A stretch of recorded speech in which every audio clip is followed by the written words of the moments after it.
Bueno, hoy día empezamos una nueva parte de lo que es la fisiopatología de las cardiopatías isquémicas. Este es el inicio para poder hablar luego de lo que es el síndrome coronario agudo, que ya lo hemos descrito cuando hemos hablado de la aterosclerosis.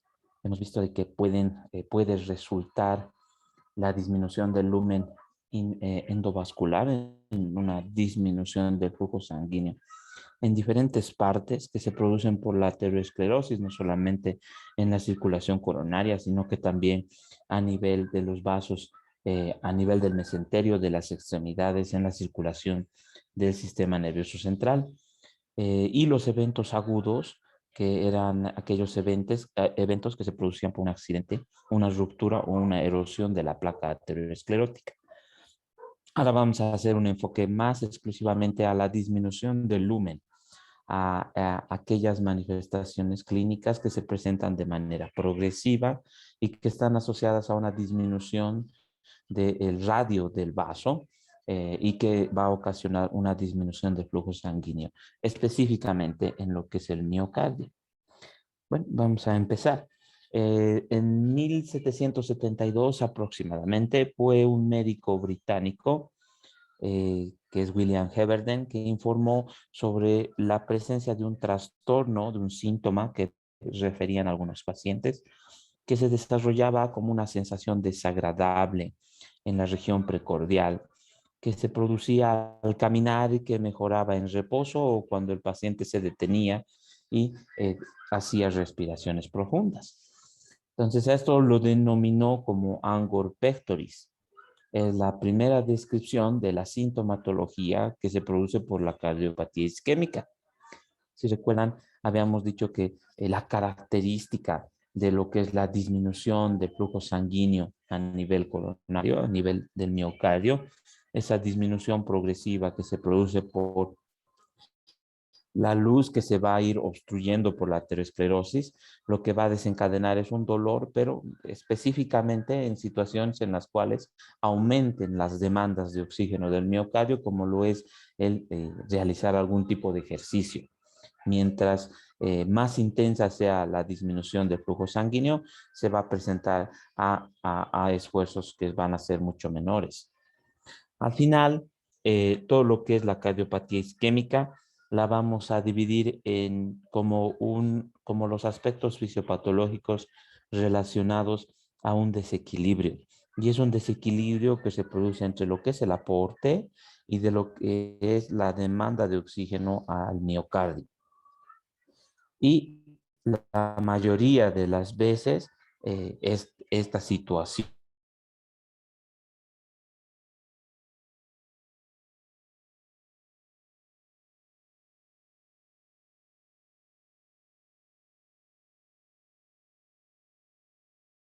isquémica va a ser aquella que se produce con ese conjunto de signos y de síntomas que se caracteriza por una disminución, que se caracteriza por el dolor precordial principalmente.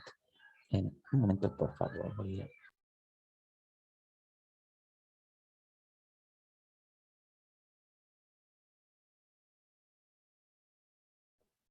Bueno, como les iba diciendo, entonces, la presentación clínica de la cardiopatía isquémica es predominantemente el dolor de pecho. ¿Qué otras dentro de la cardiopatía isquémica también podemos encontrar otro tipo de definiciones? La cardiopatía isquémica, como hemos mencionado, es una condición que se produce por un desequilibrio entre el aporte y la demanda de oxígeno en el miocardio y que va a ocasionar la disminución del aporte de oxígeno al miocardio, la acumulación de una serie de metabolitos de desecho y gracias a estos metabolitos desencadena la sensación dolorosa que refieren los pacientes. La mayoría de las veces esta condición de desequilibrio entre el aporte y la demanda se produce por una enfermedad aterosclerótica que es aquella en la cual disminuye el flujo de sangre por la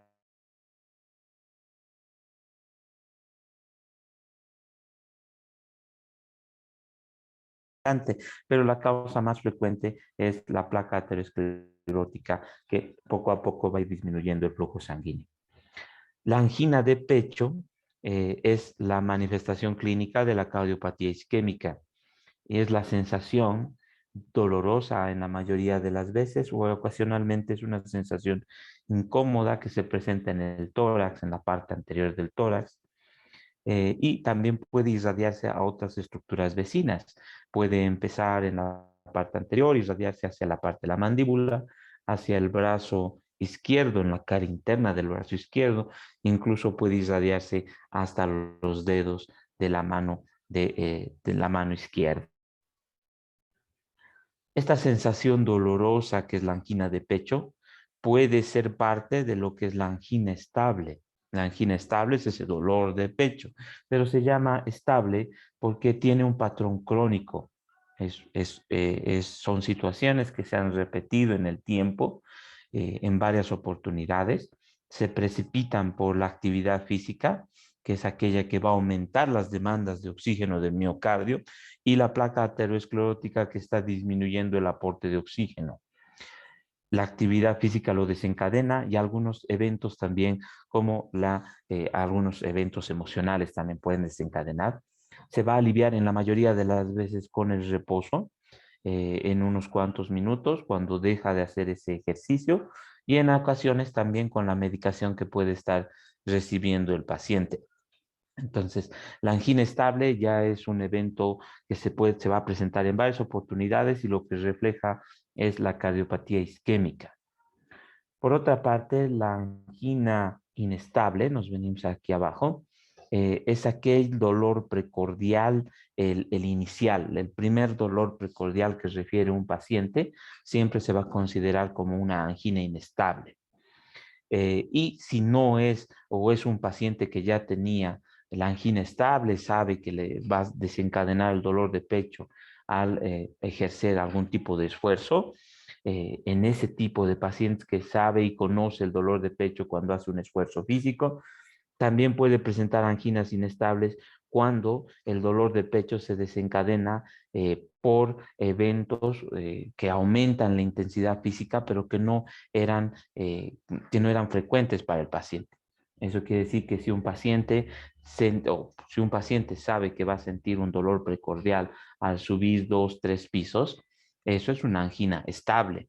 Mejora con el reposo, son eventos repetitivos que ha tenido y reflejan la cardiopatía isquémica, aumento de la demanda por el ejercicio, disminución del aporte por la placa aterosclerótica y la hipoxia del miocardio.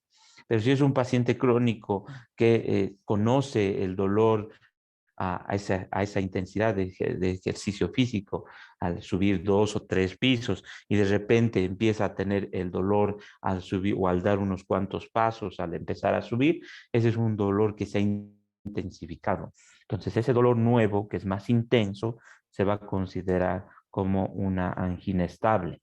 Se va a presentar con un esfuerzo físico menor al que normalmente desencadenaba el dolor de pecho o incluso se puede presentar en reposo. Y cuando es el dolor inicial, siempre se va a considerar una angina inestable. Es un paciente que nunca ha sentido un dolor de pecho, pero tiene factores de riesgo. Es hipertenso, tiene sobrepeso, es diabético. De repente, en la mañana presenta un dolor de pecho opresivo que se irradia la mandíbula, el brazo izquierdo. Entonces es una angina inestable. El primer evento.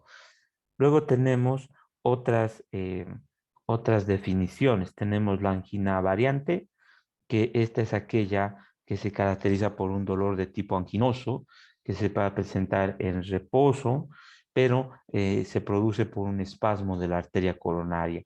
No tiene no está producido como lo es los otros tipos de dolor por la aterosclerosis.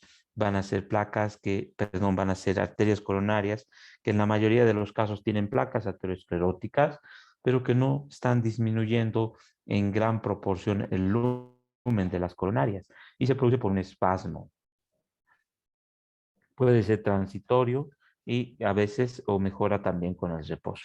Y la isquemia silente es aquellos pacientes que no presentan dolor precordial, pero de repente se puede evaluar que han presentado síndromes coronarios en el electrocardiograma. Entonces son pacientes que han hecho infartos agudos de miocardio, pero no han sentido dolor. Y generalmente se presentan en pacientes diabéticos, en las mujeres y también en los pacientes de la tercera edad, la isquemia silente. Y por último, el infarto de cardio, que estos dos lo vamos a ver en el siguiente tema. La angina inestable y el infarto de miocardio son los dos componentes del síndrome agudo, el evento agudo que se produce por rotura o erosión de la placa, el dolor de inicio y el infarto que vamos a ver en la siguiente clase cómo lo vamos a definir. Mientras que ahora vamos a hablar exclusivamente de lo que es el dolor de pecho que presenta un paciente de manera repetitiva y es una angina estable y que es parte de lo que es la cardiopatía isquémica crónica. Bueno, entonces al final vamos a que determinan, que determinan su inicio. Por un lado, hemos dicho de que la cardiopatía isquémica se produce porque existe algún tipo de trastorno en el aporte de oxígeno o porque existe algún tipo de trastorno en la demanda de oxígeno. El corazón normal tiene un requerimiento de oxígeno para mantener la irrigación de las arterias coronarias e incluso tiene mecanismos que durante el ejercicio pueden aumentar los requerimientos metabólicos del corazón y de esa forma otorgar un aporte de oxígeno que sea suficiente. Pero puede existir un desequilibrio a pesar de los mecanismos que tiene el corazón para mantener su flujo. ¿Cuáles son los componentes del aporte miocárdico de oxígeno? Tenemos uno que ya lo hemos visto en algún momento, que es el contenido arterial de oxígeno. Lo hemos visto que lo podemos interpretar en la gasometría, sabemos que es parte de una ecuación que representa hemoglobina, saturación y también el gasto cardíaco. El aporte de oxígeno al miocardio depende del contenido arterial de oxígeno y este a su vez de que haya una buena cantidad de hemoglobina, una buena saturación de esa hemoglobina y que se mantenga un adecuado gasto cardíaco para mantener ese flujo y ese contenido. Por otra parte, el aporte de oxígeno al miocardio también depende de lo que es el flujo sanguíneo coronario, que a su vez este depende de la presión de perfusión coronaria y de la resistencia vascular coronaria, que a su vez, que a su vez está influenciada por la compresión externa y por la regulación intrínseca. Y las demandas de oxígeno dependen del estrés parietal, de la pared de esos ventrículos, y además, la demanda de oxígeno que está reflejada por el estrés de las paredes ventriculares, a su vez es parte de tres componentes: la presión que existe sobre estas paredes, el radio que existe sobre estas paredes y además el grosor que existe en estas paredes. Entonces, situaciones como que un ventrículo tenga una dilatación afecta su radio. Situaciones en las cuales el ventrículo tenga que ejercer mayores presiones produce estrés parietal. Si tiene mayor radio, produce estrés parietal. Si tiene mayor grosor, en ese caso disminuye el estrés parietal. Vamos a ver esto en las siguientes diapositivas. Y además, la demanda de oxígeno depende de la frecuencia cardíaca. A más frecuencia, más demanda de oxígeno y también depende de la contractibilidad del miocardio. Entonces, la cardiopatía isquémica mantiene un adecuado equilibrio, perdón, el corazón y la circulación coronaria tiene un equilibrio para evitar la signosintomatología de la cardiopatía isquémica. Tenemos por un lado el aporte de oxígeno del miocardio y por otro lado las demandas de oxígeno del miocardio. Veremos cada uno de estos ahora. El aporte de oxígeno del miocardio. Empezamos por este lado. Son dos componentes: contenido arterial de oxígeno y el flujo sanguíneo coronario. Tenemos aquí el aporte de oxígeno del miocardio. Esos dos componentes, vamos a ver primero el contenido arterial de oxígeno, que está aquí, ¿no? El primer componente. Este contenido arterial de oxígeno es aquel que está representado por una ecuación, que si recuerdan es esta. La cantidad de hemoglobina, por un lado tenemos cantidad de hemoglobina, la capacidad de saturación de la hemoglobina y además la presión arterial de oxígeno que se produce por la difusión de gases a nivel pulmonar. ¿De qué depende la cantidad de oxígeno que llega a los tejidos y en este caso al miocardio? De qué tan buenas o qué tan en los valores que tenga la hemoglobina, de la capacidad de saturación y de la adecuada función del aparato respiratorio para mantener una presión arterial de oxígeno disminuida. En situaciones en las cuales el aporte de oxígeno se altere porque el contenido arterial de oxígeno se altere, van a ser situaciones que van a desencadenar la sintomatología de la cardiopatía isquémica. Eso quiere decir que si es un paciente que presenta placas ateroscleróticas en la circulación coronaria, que está manteniendo su circulación normal, va a presentar síntomas como dolor de pecho en situaciones en las cuales el aporte de oxígeno ha disminuido, como la anemia, las patologías respiratorias en las cuales no hay una buena saturación de oxígeno o no hay una buena difusión de gases a nivel respiratorio. Disminuye el aporte, lo que ocasiona es que si no tiene mecanismos de compensación y tiene una circulación coronaria con placas ateroscleróticas que están en un punto crítico disminuyendo la luz, va a presentar clínica de cardiopatía isquémica, va a presentar dolor precordial típico y la angina estable, que hemos dicho que es esa que se presenta en varias oportunidades. Flujo sanguíneo, que es el otro componente de cuánto de oxígeno recibe mi corazón, el miocardio, el contenido arterial de oxígeno y ahora el flujo sanguíneo coronario.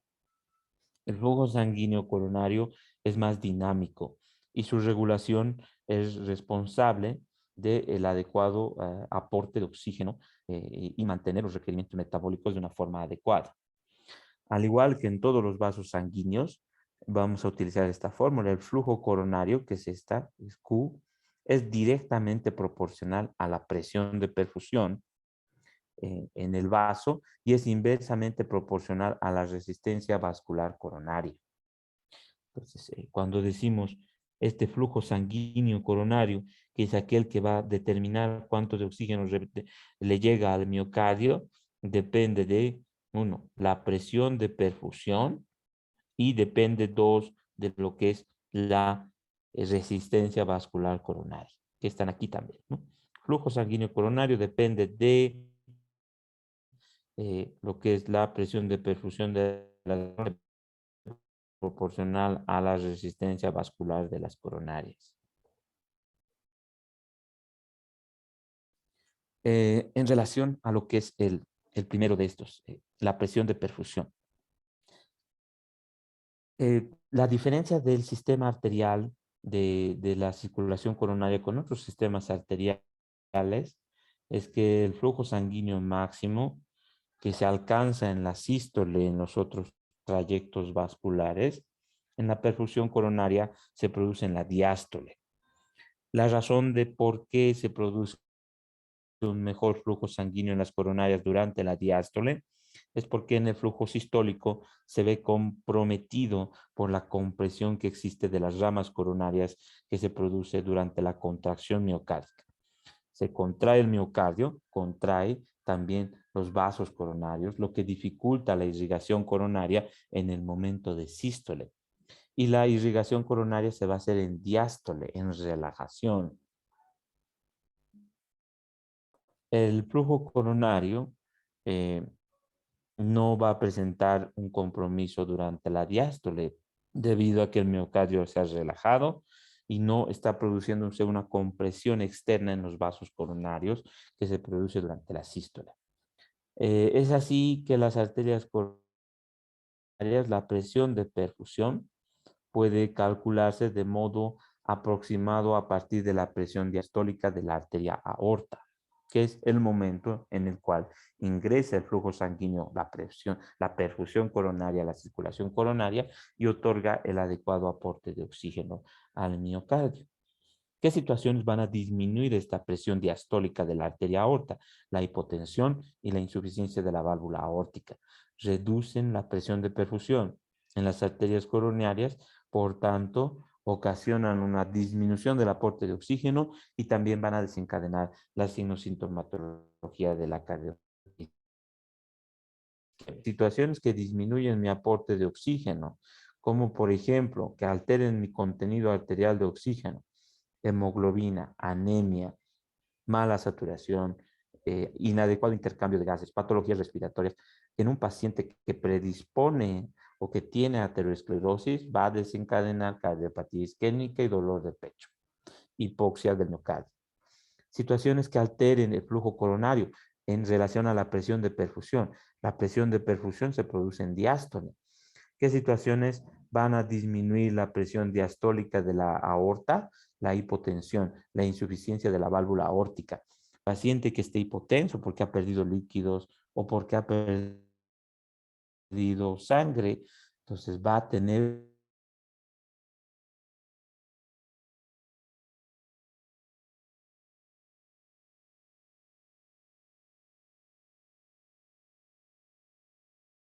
decir que las válvulas no pueden cerrarse de la válvula aórtica después de la sístole de manera completa y mantiene una abertura, se produce la sístole, se tendría que cerrar las válvulas aórticas, en este caso no se cierran, va a haber un retorno del volumen sanguíneo hacia el ventrículo, disminuye la presión diastólica de la aorta y eso va a ocasionar también las manifestaciones de la cardiopatía isquémica.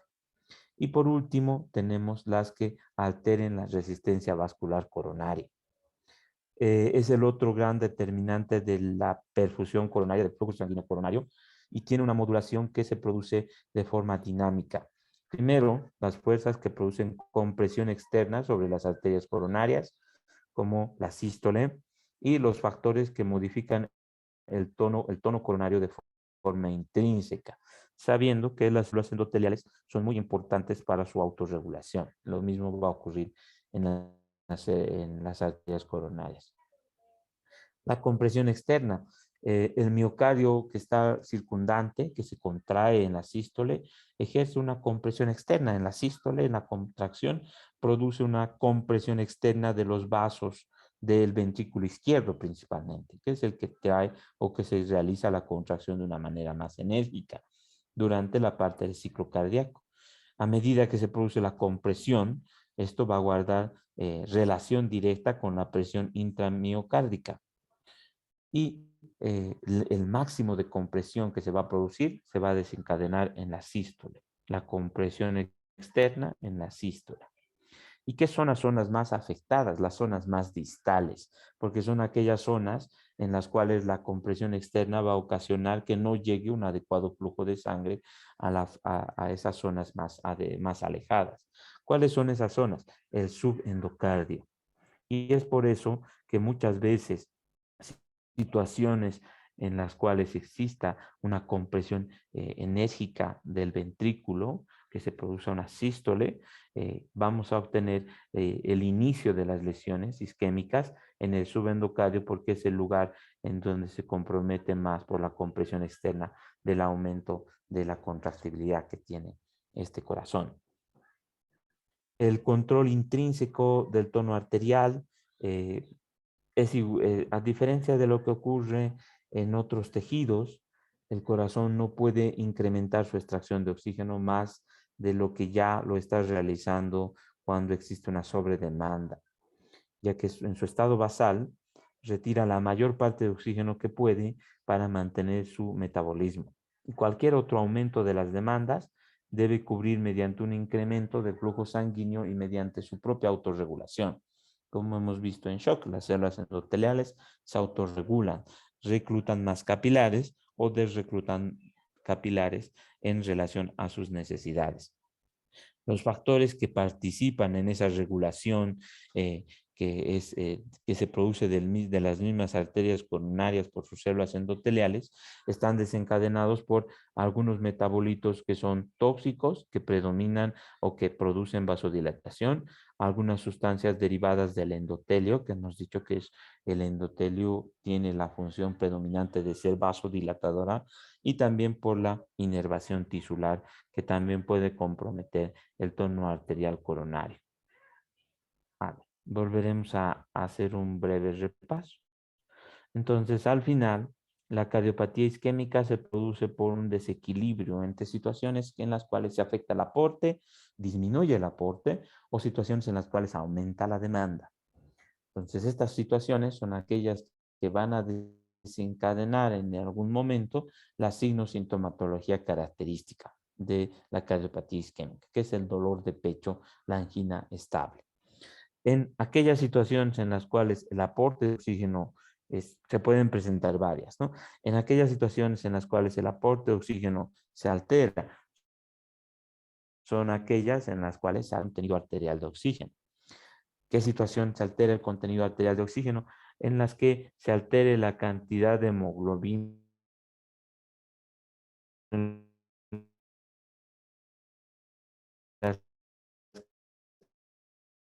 que se altere la difusión del contenido miocárdico y pueden desencadenar angina o angina estable, dolor de pecho. ¿Qué otras situaciones más? Las que alteren el flujo sanguíneo coronario, y el flujo sanguíneo coronario depende de, primero, hemos dicho, de la presión de perfusión de las coronarias y de la resistencia vascular de las coronarias. La presión de perfusión de las coronarias tiene la característica de que se produce en diástole. Es el momento en el cual las coronarias reciben la mayor cantidad de flujo sanguíneo para poder mantener sus requerimientos metabólicos. ¿Qué situaciones alteran la presión de diástole de la aorta? La hipotensión y la insuficiencia de la válvula aórtica.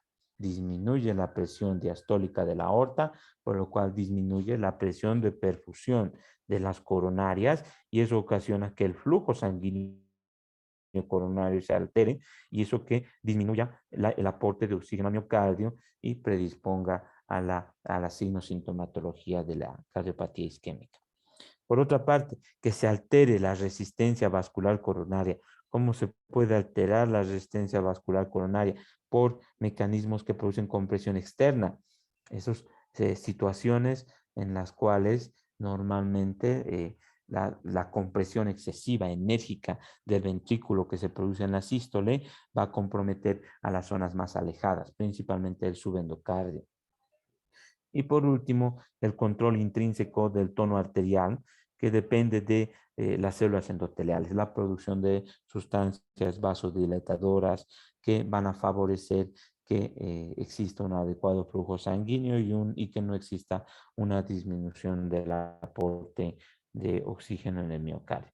Todas estas situaciones pueden fracasar en algún momento y se pueden presentar en un mismo paciente, en un paciente que presenta una aterosclerosis de las arterias coronarias, que por una enfermedad respiratoria puede presentar angina y dolor de pecho. O un paciente que tiene cardiopatía isquémica y de repente pierde sangre, disminuye su hemoglobina y está disminuyendo el aporte de oxígeno y hace cardiopatía isquémica. En aquel paciente en la cual la presión de perfusión se ha alterado porque está hipotenso, va a ser cardiopatía isquémica.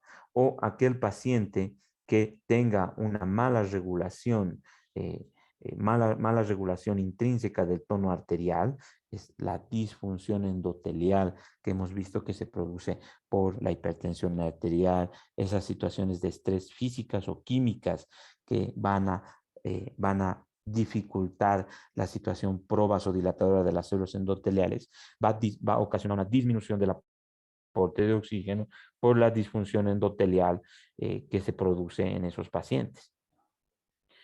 ¿Cuáles van a ser estos factores metabólicos locales que alteran el control intrínseco de las células endoteliales en las coronarias? La acumulación de metabolitos locales, principalmente de la adenosina. Esta adenosina es aquella que se produce por la incapacidad de producir energía, de producir ATP.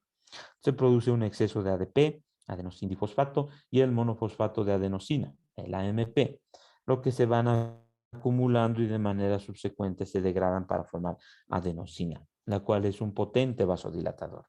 Es aquel que debería compensar como un factor metabólico intrínseco de esa circulación coronaria la disminución del ATP para favorecer la vasodilatación y inhibir la entrada de calcio a las células miocárdicas, lo que determina de las células endoteliales, perdón, y va a ocasionar la relajación y vasodilatación subsecuente. Pero estos metabolitos locales, la adenosina, el lactato, el dióxido de carbono, los hidrogeniones, que se están produciendo porque no hay energía, porque ha disminuido el aporte de oxígeno, por decirles, pacientes respiratorios, que no tiene buena saturación y que además es una persona mayor con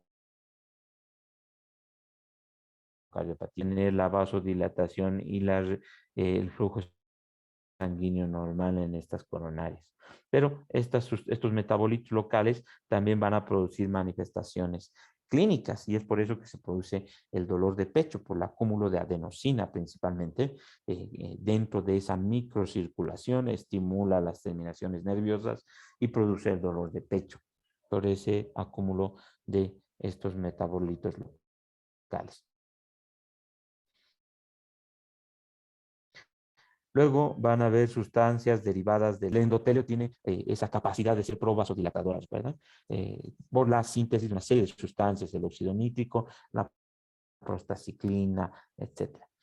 El óxido nítrico regula el tono vascular y favorece lo que es la relajación y la vasodilatación por medio de un mecanismo que es dependiente del monofosfato de guanosina. El endotelio normal, como ya saben, tiene esa finalidad de ser un endotelio con producción de sustancias provasodilatadoras. Sano promueve la relajación y vasodilatación gracias a estas sustancias, el óxido nítrico y la prostaciclina. Las situaciones en las cuales el endotelio tenga o esté disfuncionante, un paciente hipertenso, diabético, que esté dislipidémico, que produzca un estado inflamatorio en esas células endoteliales que están perdiendo su efecto vasodilatador, que están perdiendo su efecto anticoagulante y además que están perdiendo su efecto antiinflamatorio, van a ser factores endoteliales a favor de la vasoconstricción. Los factores neuronales también participan, el simpático y el parasimpático. Los primeros, el simpático por la vasoconstricción y los segundos que promueven la vasodilatación. Bueno, entonces luego nos continúa a hablar sobre demanda. Voy a volver a hablar sobre algunos aspectos importantes de esto en estos 3 minutos. Entonces, estamos avanzando en principio lo que es la cardiopatía isquémica, que es un tema que engloba a varias definiciones. Dentro de la cardiopatía isquémica tenemos a la angina estable. Y la angina estable es el dolor de pecho que se presenta en un paciente de manera secuencial a un ejercicio, a un esfuerzo físico conocido por el paciente, que mejora con el reposo, mejora con el reposo o con la medicación. Por otra parte, tenemos el otro extremo en la cual se presentan ya eventos agudos, que es el siguiente tema, y son el síndrome coronario agudo, que son la angina inestable y el infarto de miocardio.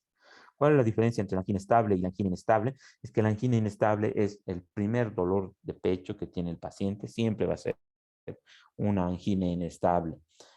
La angina inestable también va a ser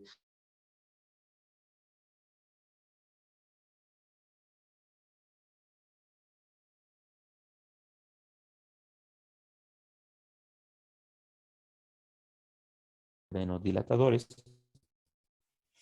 que no mejora y antes mejoraba y ahora no, es una angina inestable. Que es el primer dolor de pecho, es una angina inestable.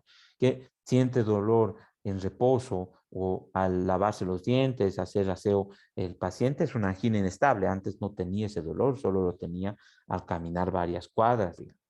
Entonces, esas definiciones son importantes. ¿De qué depende la sintomatología de de la cardiopatía isquémica? Esa disminución del aporte de oxígeno en el miocardio y que produzca dolor de pecho, es de que se altere el aporte de oxígeno o se altere la demanda de oxígeno. Aporte disminuya o aumente la demanda. Contenido arterial de oxígeno. ¿Qué situaciones pueden causar angina de pecho en un paciente que tenga aterosclerosis y que tenga un terreno de base que predisponga a esta enfermedad? Es que disminuya el contenido arterial de oxígeno, desaturación, alteración en la difusión de gases o que tenga una disminución de la hemoglobina en un evento agudo, por ejemplo, en un paciente que ha perdido sangre y que tenga cardiopatía isquémica, aterosclerosis, le va a producir angina de pecho. Situaciones que alteren el flujo sanguíneo. El flujo de sangre que entra a las coronarias depende de la presión de perfusión, que es la presión de diástole de la aorta, que se altera en hipotensión. Si hay hipotensión, no hay buena presión de perfusión, hay disminución del oxígeno en miocardio. Y que alteren la resistencia vascular coronaria, que con presión externa o alteración en la regulación intrínseca de esas células endoteliales. Vamos a quedar aquí. Gracias por participar y nos vemos el próximo día martes. Hasta luego. Hasta luego, doctor.